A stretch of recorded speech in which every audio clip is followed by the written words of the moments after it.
Bismillahirrahmanirrahim. Assalamualaikum warahmatullahi wabarakatuh. Syukur alhamdulillah pada kesempatan kali ini kita masih bisa bertemu walaupun secara virtual untuk materi selanjutnya yaitu tentang pemilihan kata efektif di dalam penulisan ilmiah atau dalam membuat suatu tulisan. Ya, jadi dalam hal kalimat efektif itu adalah kalimat yang memiliki satu gagasan pokok, ya, yang dimana unsur-unsurnya itu minimal minimal terdiri dari apa? Atas subjek dan predikat, ya. Jadi haruslah memiliki satu gagasan pokok, ya, di mana unsur-unsur itu minimal harus terdiri atas apa? Subjek dan predikat. Nah, di mana kalimat efektif ini banyak didefinisikan sebagai kalimat yang memiliki kemampuan untuk mengungkapkan gagasan penutur, ya, sehingga sehingga pendengar atau pembaca dapat memahami gagasan gagasan yang dimaksud oleh penutur atau penulis, ya. Penutur, ya, siapa yang menuturkan kalimat itu? Nah, kalau penulis berarti menuangkan tuturannya itu dalam bentuk tulisan, ya. Di kalimat efektif itu juga dapat diartikan sebagai kalimat yang singkat, padat dan jelas serta mudah untuk dipahami oleh si pembaca maupun oleh siapa? Pendengar, ya. Itu kalau disampaikan melalui dengan cara membaca, ya. Di mana ada juga pendapat yang menyampaikan bahwasanya kalimat efektif itu kalimat yang disusun secara sadar untuk mencapai daya informasi yang diinginkan oleh penulis terhadap pembacanya, ya. Jadi kalimat efektif ini merupakan kalimat yang mampu membuat isi dan maksud yang disampaikan, ya, yang disampaikan ini itu bisa tergambar secara lengkap, ya, tergambar secara lengkap dalam pikiran isi penerima, yaitu pembaca, ya. Penerima dari tulisan kita namanya pembaca, ya, yang persis seperti apa yang ingin penulis sampaikan, ya. Jadi kalimat efektif ini disusun secara sadar untuk mencapai daya informasi yang diinginkan oleh siapa? Oleh penulis terhadap pembacanya, ya. Selain itu selain itu, ya, kalimat efektif ini juga memiliki kemampuan atau tenaga untuk menimbulkan kembali gagasan, ya, menimbulkan kembali gagasan pada pikiran pendengar atau pembaca yang identik dengan apa yang dipikirkan oleh pembicara atau penulis.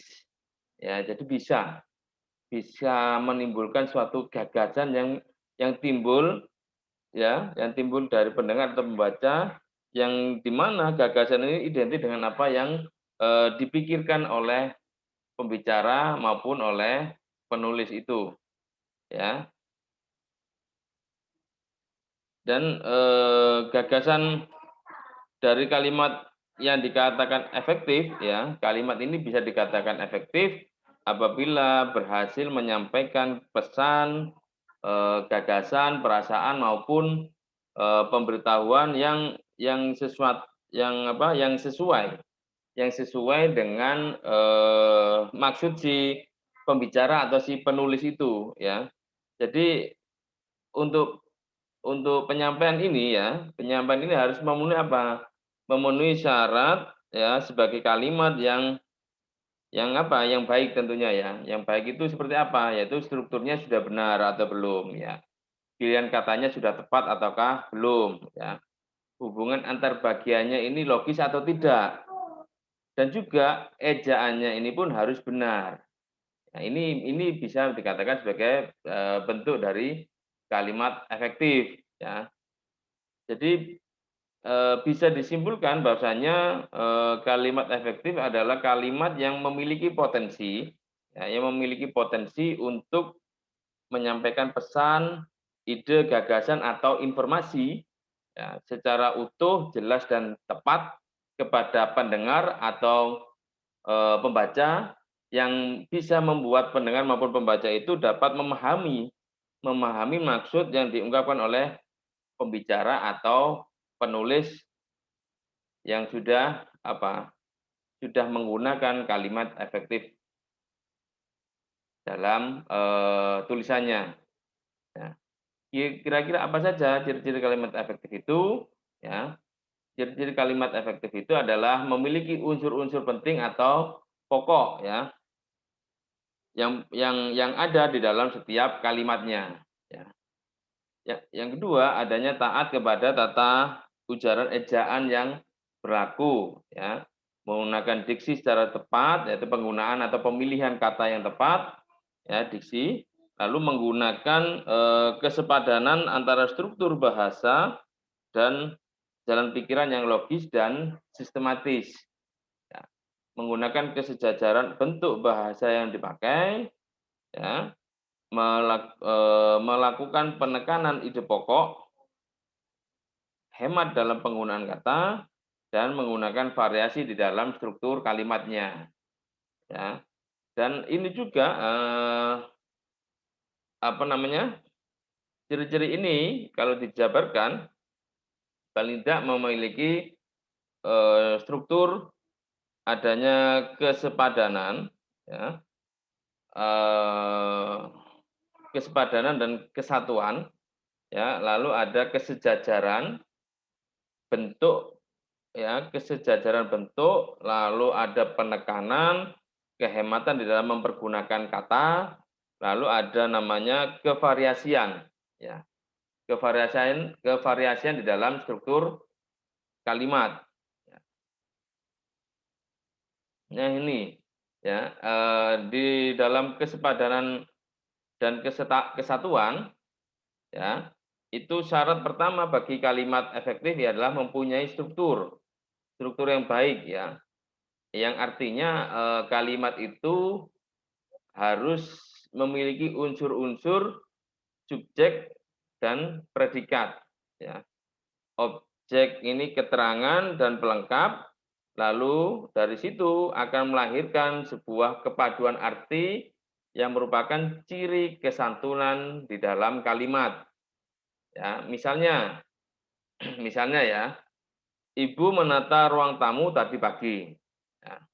Nah, di dalam kalimat itu ya, di dalam kalimat ibu menata ruang tamu tadi pagi, ini jelas maknanya, ya, di mana hubungan antara unsur subjek yaitu ibu dengan unsur predikat atau menata, ya, dan di antara, predikat dengan objek ini ada namanya ruang tamu, ya, beserta ada apa, yaitu ada keterangannya, di mana kata keterangannya, yaitu keterangan waktunya ada di tadi pagi, ya. Ini merupakan, contoh kalimat itu merupakan, satu kesatuan bentuk yang membentuk kepaduan makna, yang di mana selanjutnya kesepadanan kalimat ini, diperlihatkan oleh kemampuan struktur bahasa. Struktur bahasa di dalam mendukung gagasan atau konsep yang merupakan kepaduan dari pikiran penulis, ya. Kesepadanan memiliki, ya, di sini kesepadanan memiliki beberapa ciri, ya. Yang pertama adanya subjek dan predikat, ya, ini, ya, subjek dan predikat. Kata-kata yang merupakan unsur kalimat yang secara bersama-sama dan menurut sistem tertentu membentuk, struktur, yaitu subjek dan predikat, di mana, menjadi suatu unsur kalimat di mana kata-kata itu masing-masing menduduki fungsinya atau fungsi-fungsi tertentu, ya. Di mana kalimat ini sekurang-kurangnya memiliki unsur predikat dan subjek. Contohnya, penelitian ini menggunakan metode kualitatif, ya, Jadi penelitian ini menggunakan metode kualitatif. Ya, ini contoh dari katanya. Ya, dan di dalam kata metode itu ya, ini berfungsi sebagai apa? Subjeknya, ya. Di mana subjek ini dapat berupa kata dan kelompok kata, ya. Dan kadang-kadang kata-kata yang berfungsi sebagai kelompok kata ini didampingi oleh kata-kata lain yang tugasnya memperjelas dari apa? Memperjelas dari subjek itu, ya. Ada lagi contohnya, mahasiswa memimpin teman-temannya dipanggil, ya, dipanggil oleh rektor. Ya, jadi kata-kata yang mengalami penekanan ini adalah kata-kata yang berfungsi sebagai apa? Predikat, ya, sebagai predikat. Lalu yang kedua, ada kata penghubung antar kalimat, ya. Ada kata penghubung dan antar kalimat atau intra kalimat, ya, di mana kata penghubung yang menghubungkan kata dengan kata dalam sebuah frasa, ya, atau menghubungkan klausa dengan klausa, ya, di dalam suatu kalimat ini disebut konjungsi intra kalimat, ya.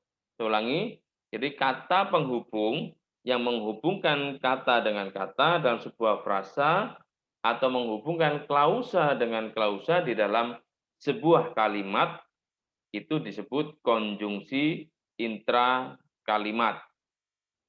Contohnya, ya, kami semua bekerja keras sedangkan dia hanya bersenang-senang. Yang kedua, proyek ini akan berhasil dengan baik jika semua anggota bekerja sesuai dengan petunjuk, ya. Jadi selain konjungsi intra kalimat terdapat pula konjungsi antar kalimat, yaitu apa? Konjungsi yang menghubungkan kalimat yang satu dengan kalimat lain di dalam sebuah paragraf, ya. Jadi konjungsi antar kalimat adalah konjungsi yang menghubungkan kalimat yang satu dengan kalimat yang lain di dalam sebuah paragraf, ya. Ada lagi contohnya, ya. Dia sudah berkali-kali tidak menepati janjinya kepadaku. Karena itu, aku tidak dapat mempercayainya lagi. Yang kedua, sekolah harus menyediakan sarana dan prasarana yang menunjang. Dengan demikian, pendidikan dapat dilaksanakan dengan baik. Ya. Sedangkan yang ketiga tentang gagasan pokok, ya, di dalam menyusun kalimat kita harus mengemukakan gagasan atau ide pokok dari sebuah kalimat. Ya, biasanya gagasan pokok ini diletakkan pada bagian depan kalimat. Ya. Seorang penulis itu hendaknya menggabungkan dua kalimat, ya, di mana penulis ini harus menentukan, ya, penulis ini harus menentukan bahwa kalimat yang mengandung gagasan pokok ini haruslah menjadi induk dari kalimat yang dia buat. Ya, misalnya, ia ditembak mati ketika masih di dalam tugas militer. Ya, yang kedua, ia masih dalam tugas militer ketika ditembak mati. Ya, ada dua ide pokoknya di situ. Ya. Ada dua gagasan pokoknya itu ada ia ditembak mati dan ia masih dalam tugas militer. Lalu bagaimana dengan penggabungan dengan kata yang dan? Ya. Jika dua kalimat ini digabungkan dengan artikel, maka hasilnya kalimat ini menjadi majemuk yang setara. Ya, di mana dua kalimat yang digabungkan ini dengan partikel yang, ya, dengan partikel yang maka akan menghasilkan kalimat majemuk yang bertingkat. Artinya kalimat itu terdiri dari induk kalimat dan apa? Dan anak kalimat ya. Contohnya masyarakat eh, masyarakat merasakan bahwa mutu pendidikan kita ini masih rendah. Nah, yang kedua, perbaikan mutu pendidikan adalah tugas utama dari perguruan tinggi. Ya. Antara kalimat satu dan kalimat dua, ya, ini mengandung gagasan pokok yang sama pentingnya, ya, di mana penggabungan yang efektif untuk kedua kalimat, ya, untuk dua kalimat tadi ya, itu ialah dengan menggunakan partikel dan, sehingga apabila digabungkan menjadi kalimat gabungan itu berbunyi, masyarakat merasakan bahwa mutu pendidikan kita masih rendah dan perbaikannya adalah tugas utama dari perguruan tinggi. Ya, tuh. Sedangkan dalam hal penggabungan penggabungan dari kata sebab dan waktu, ya, ini paling tidak ya dalam komposisi ini untuk mencapai efektivitasnya, ya efektivitas dari komunikasi perlu diperhatikan perbedaan perbedaan antara hubungan sebab dan hubungan waktu, ya. Di mana hubungan sebab ini dinyatakan dengan mempergunakan kata karena, ya. Kata karena, sedangkan hubungan waktu ini biasanya dinyatakan dengan kata ketika, ya, di mana kedua kata ini sering dapat dipergunakan pada kalimat-kalimat yang utama. Misalnya, ya, ketika banjir besar melanda kampung itu, ya, penduduk melarikan diri ke tempat-tempat yang lebih tinggi. Ya. Contoh yang kedua, karena banjir besar melanda kampung itu, penduduk melarikan diri ke tempat-tempat yang lebih tinggi. Ya, contoh pertama memakai kata ketika, contoh kalimat yang kedua menggunakan kata karena. Ya. Lalu bagaimana cara penggabungan kalimat yang menyatakan hubungan akibat dan hubungan tujuan? Ya, di dalam menggabungkan kalimat perlu dibedakan penggunaan partikel sehingga untuk menyatakan hubungan akibat dan partikel agar atau supaya, pilih salah satu ya, kalau atau ya, untuk menyatakan hubungan dari tujuan. Jadi jangan oleh sebab agar supaya itu pilih salah satu. Tidak efektif dalam penggunaan kata dua itu ya. Kalau dalam satu kalimat sudah menyebutkan agar lalu ada menyebutkan supaya, harus pilih salah satunya. Pilih agar atau supaya ya untuk menjadi kalimat yang efektif ya. Selanjutnya tentang kesejajaran atau paralelisme, di mana kesejajaran ini maksudnya adalah dengan di dalam kalimat itu penggunaan bentuk-bentuk bahasa yang sama atau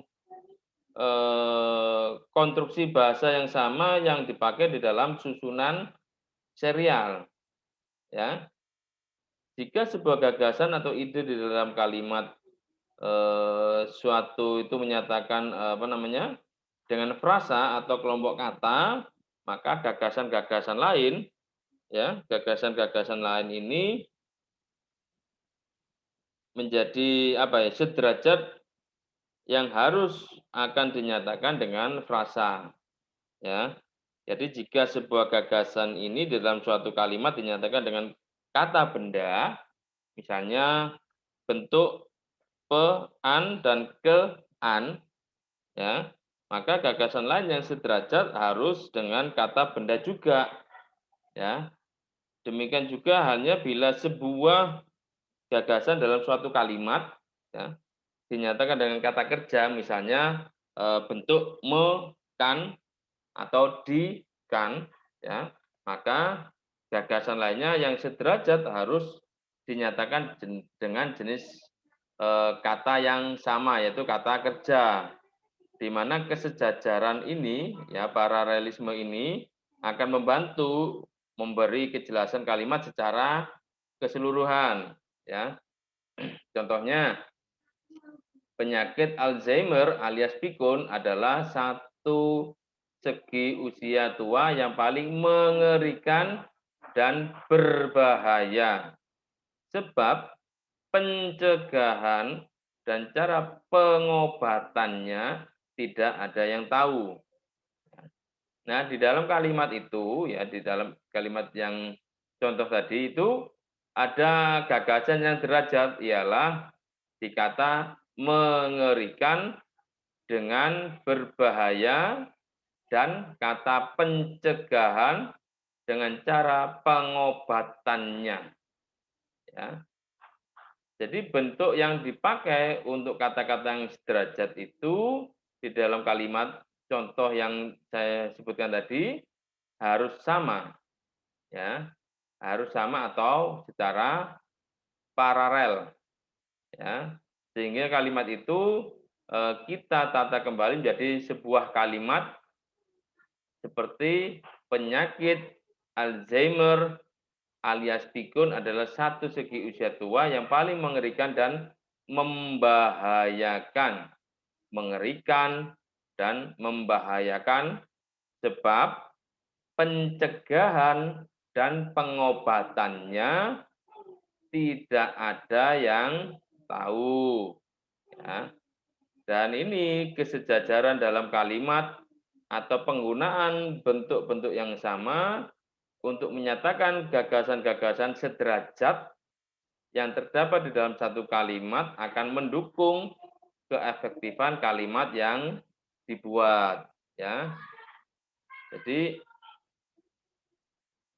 penekanan di dalam kalimat, ya. Jadi ada namanya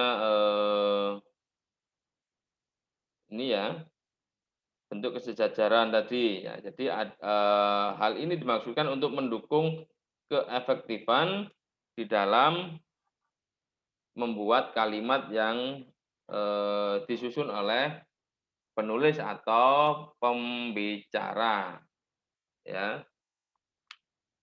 Jadi itu dulu yang bisa saya sampaikan, ya. Nanti akan selanjutnya tentang penekanan di dalam kalimat, ya. Penekanan dalam kalimat, lalu ada tentang kehematan, ada kevariasian, ya, dilanjutkan dengan pertemuan berikutnya. Saya akhiri cukup sekian dulu. Nun wal kolami wa ma yasturun. Wassalamualaikum warahmatullahi wabarakatuh.